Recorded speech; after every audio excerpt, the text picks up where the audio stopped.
Heavy rain and strong winds have begun lashing the Andhra border areas of Koraput district as the outer impact of cyclone Montha sets in. Since early Sunday morning, the region has witnessed relentless downpours and gusty winds sweeping across villages and farmlands.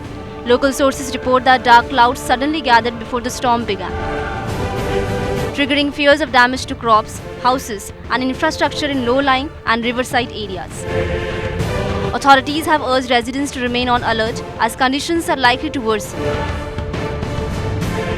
In anticipation of the cyclone, awareness drives were held across southern Odisha, especially in Ganjam district, where officials used public announcement systems to warn people and fishermen to stay cautious.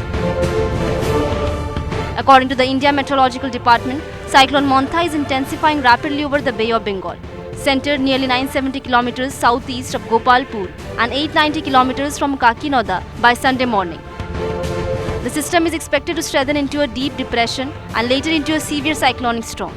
IMD warns that the cyclone may cross between Machilipatnam, Kalingapatnam and Kakinada coastlines, bringing heavy rainfall and dangerous sea conditions along the east coast.